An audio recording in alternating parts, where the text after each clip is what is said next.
The First Battle of Quang Tri resulted in the first major victory for the North Vietnamese Army during the Easter Offensive of 1972. The province of Quang Tri was a major battleground for the opposing forces during the Vietnam War, as South Vietnamese soldiers were gradually replacing their American counterparts. North Vietnam's General Van Tien Dung was preparing to engage 3 of his divisions in the province. Just months before the battle, the Army of the Republic of Vietnam deployed its newly formed 3rd Division to the areas along the Vietnamese Demilitarized Zone to take over former U.S. bases. North Vietnamese forces deployed against the inexperienced ARVN 3rd Division included the People's Army of Vietnam 304th, 308th and 324B Divisions.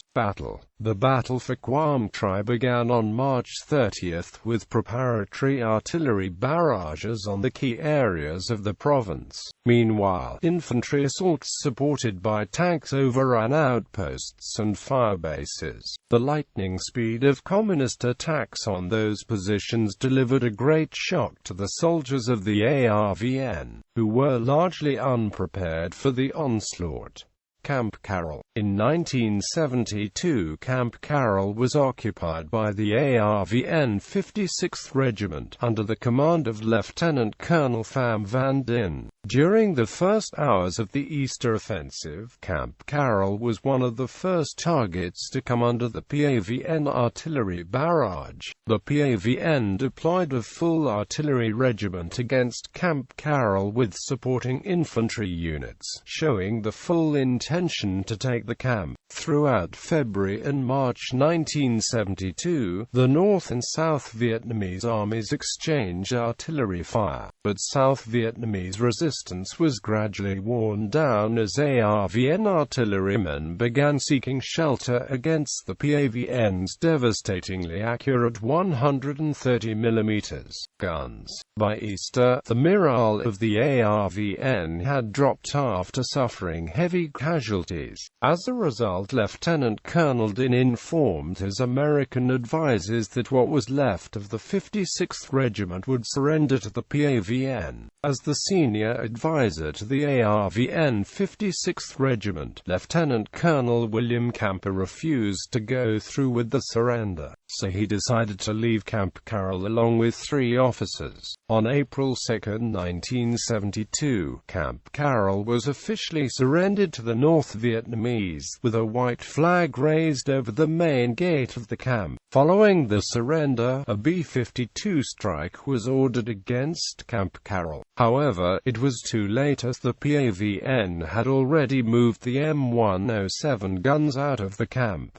Dong Ha. On the 30th of March 1972, the 25th Marine Brigade was deployed to Thong Ha to support the 3rd Division. By the 1st of April, the PAVN had broken through the ARVN defensive positions along the DMZ and north of the Cam Lo River and fragmented ARVN units, and terrified civilians began withdrawing to Thong Ha. By 11 o'clock on the 2nd of April, the ARVN 20th Tank Battalion moved forward to Thong Ha to support the 3rd Marine Battalion and 25th Marine Brigade in and around the town and defend the crucial road and rail bridges across the Cua Viet River. Marine ANGLICO units called in naval gunfire to hit PAVN forces near the bridges on the north bank of the river and destroyed 4 PT-76 amphibious tanks east of Thong Ha. More tanks were hit by a Vietnam Air Force A-1 Skyrider before it was shot down. At midday, PAVN tanks attempted to force the road bridge, but 6 tanks were destroyed by fire from the ARVN 20th Tanks M48s. At approximately 1 p.m., Captain John Ripley, an advisor to the Vietnamese Marines, swung under the road bridge and spent 3 hours installing demolition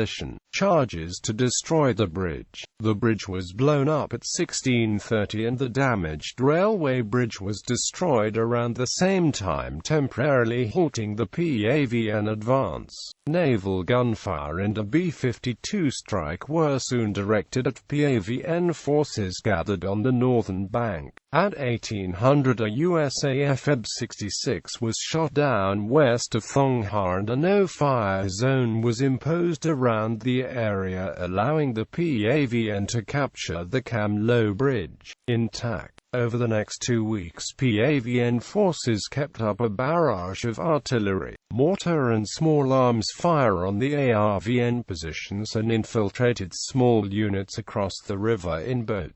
On the 7th of April the Marines withdrew from Thong Ha, leaving the defense to the 1st ARVN Armored Brigade, 20th Tank Battalion, the 4th and 5th Ranger Groups and the 57th Regiment. On the 18th of April the PAVN 308th Division, attacking from the southwest, attempted to outflank Thong Ha but were repulsed. On the 28th of April the commander of the 20th Tank Battalion withdrew from Thong Ha to deal with the PAVN force threatening the IT combat base. Seeing the tanks leaving, the soldiers of the 57th Regiment panicked and abandoned the positions, leading to the collapse of the ARVN defensive line. The Vietnamese 7th Battalion was sent to IT to help defend the base. At 2 o'clock on the 29th of April the PAVN attacked the ARVN positions north and south of the base and the ARVN defenses began to crumble. By midday on the 30th of April the 3rd Division commander ordered a withdrawal from IT to a defensive line along the south of the Thachan River, and the withdrawal was completed late that day.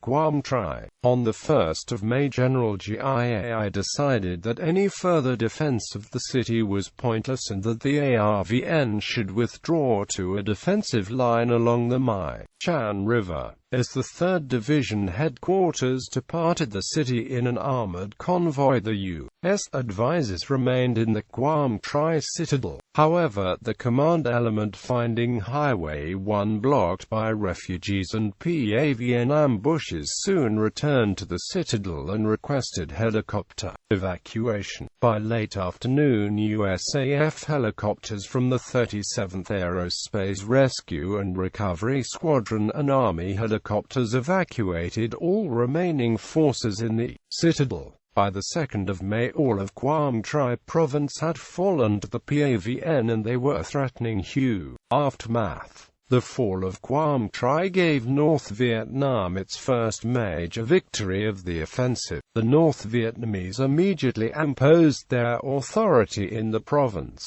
as collective farms were set up and strict rules were forced on the villages. Many victims and villagers who fell along with province under communist control eventually fled. According to Gary D. Murphan, one of the lead writers to have done a survey on Vietnamese refugees after 1975, the province was an area of particularly dense Catholic concentration, many of whom were anti-communist. He estimated that 41% fled the area in fear of communist reprisals, 37% feared fighting, shelling, and bombing, and others fled because they were a family related to an ARVN soldier, or were at one point landowners. While the North Vietnamese tried to consolidate the rule over the so-called liberated zones, South Vietnamese General Ngo Quam Truong was drawing up a plan to retake the province.